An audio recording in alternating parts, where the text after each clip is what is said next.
I'm going to lose followers over this video, and I really don't care. Go ahead and click that unfollow button right now. If you are a literal born-again Christian who cannot take criticism very well, then click away from this video now, because this is critique that is not to be taken lightly. That's a warning. But I need to make this video because people often would like to tell me, you need to read the Bible from cover to cover. You need to read it literally. Read it as history. But actually, my question is, what good is it to believe the Bible historically if you don't even take the time to read and comprehend the immediate history surrounding that time period? Most people just blindly consume every indoctrinated piece of information that they are spoon-fed from the churches.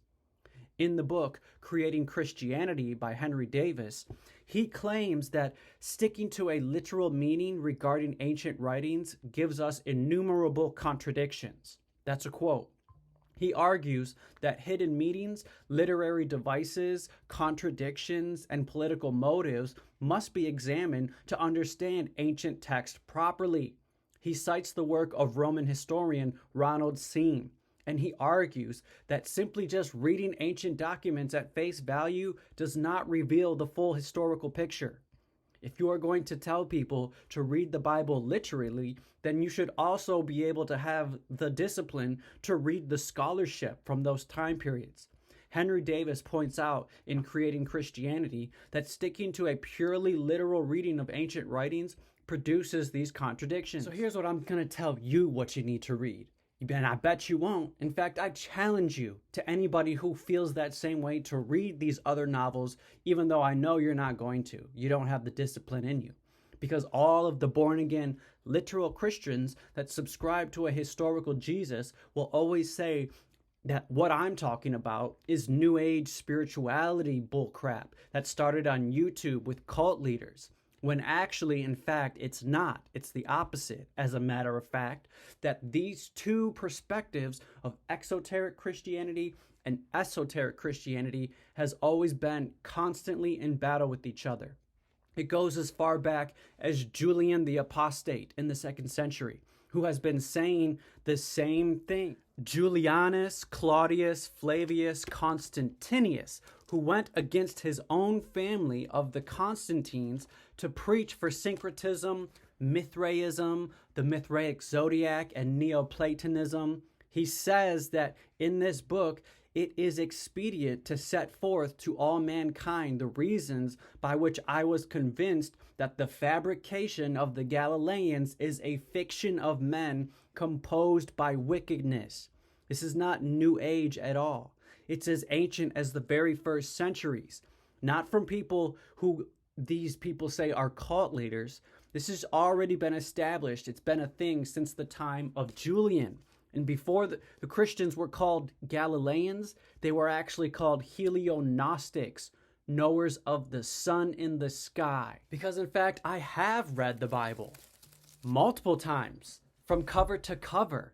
And when I was a young kid in catechism, growing up at the Catholic Church right across the street from my house, I was actually leading Bible studies for 15 years at the Church of Christ, when they promoted me to actually lead the ministry of the church service and preach sermons at the podium when I was spoon-fed all these years of history, until I started reading into the other side for myself critically to discover the 1560 Geneva Bible and also the Ethiopian Bible that contains the biblical apocrypha, in which there are books hidden from everybody inside of the biblical apocrypha, including the books of Enoch that were a part of the Bible. At one point, they were in the Bible. You need to do your research, which leads you to the Dead Sea Scrolls and the Nag Hammadi scriptures.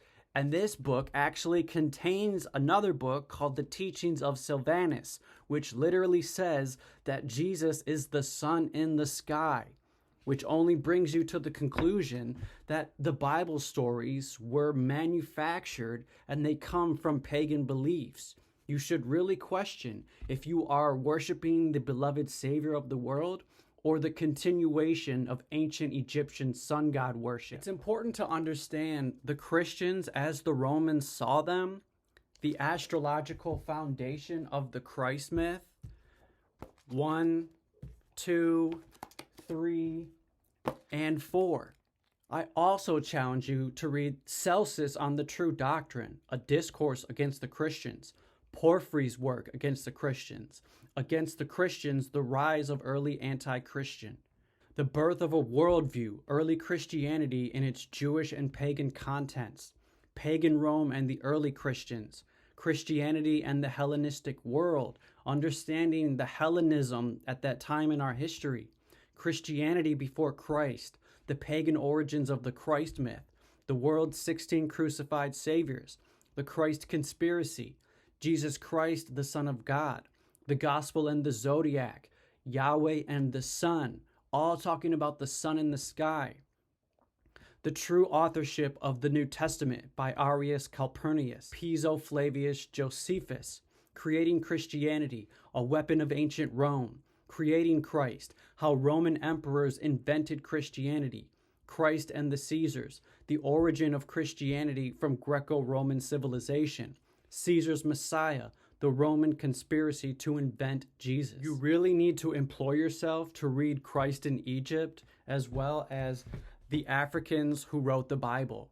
That proves that Christianity comes from Africa, a black Jesus originally. And you also need to read into Christianity, which is an ancient Egyptian religion that goes into proofs about ancient sun god worship. It doesn't matter, because either way, at the end of the day, people are going to remain on the side that they feel most comfortable being on, because it doesn't matter what anybody says on either side. People are always going to choose only as far as they discipline themselves in researching and looking more deeply into it, versus the ones who are just going to accept what they are spoon-fed without further validating why Christians act the way that they do. The artificial, born-again Christians who believe in the historical Jesus Christ, which is the biggest lie ever told, and that lie needs to be exposed by someone of that family who should actually know what they've done to us with the historical lie of Jesus. And if anybody, it's Roman Piso, who actually did the research into his family tree. Everything. He goes back to Arius Piso, Arius Calpurnius Piso, the guy who was behind Titus. Titus was the general who went to Jerusalem and destroyed the temple. You need to read into these books.